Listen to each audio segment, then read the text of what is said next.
ವಿಜಯಪುರ ಜಿಲ್ಲೆ ದೇವರ ಹಿಪ್ಪರಗಿ ಪಟ್ಟಣದ ಪಾಟೀಲ್ ಪೆಟ್ರೋಲ್ ಬಂಕ್ ಹತ್ತಿರ ರಾಷ್ಟ್ರೀಯ ಹೆದ್ದಾರಿ 50ರಲ್ಲಿ ಕಾರ್ ಹಾಗೂ ಬೈಕ್ ನಡುವೆ ಮುಖಾಮುಖಿ ಡಿಕ್ಕಿಯಾಗಿ ಬೈಕ್ ಸವಾರನಿಗೆ ಗಂಭೀರವಾದಂತಹ ಗಾಯಗಳಾಗಿವೆ.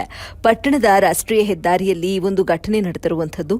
ಬೈಕ್ ಸವಾರ ಪೆಟ್ರೋಲ್ ಬಂಕ್ಗೆ ಹೋಗುವಂತಹ ಸಮಯದಲ್ಲಿ ಸಿಂದಗಿಯಿಂದ ವಿಜಯಪುರಕ್ಕೆ ಹೋಗುವ ಕಾರ್ ಡಿಕ್ಕಿಯಾದ ಪರಿಣಾಮ ಬೈಕ್ ಸವಾರನಿಗೆ ಗಂಭೀರ ಗಾಯಗಳಾಗಿದ್ದು, ಸ್ಥಳೀಯರ ಸಹಾಯದಿಂದ ಆಂಬ್ಯುಲೆನ್ಸ್ ಮೂಲಕ ವಿಜಯಪುರದ ಸರ್ಕಾರಿ ಆಸ್ಪತ್ರೆಗೆ ರವಾನಿಸಲಾಗಿದೆ.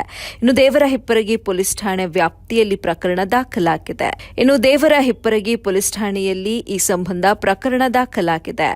ವರದಿ ಅಮೀದಾಮುಲ್ಲಾ, ಎಬಿ ನ್ಯೂಸ್, ದೇವರ ಹಿಪ್ಪರಗಿ.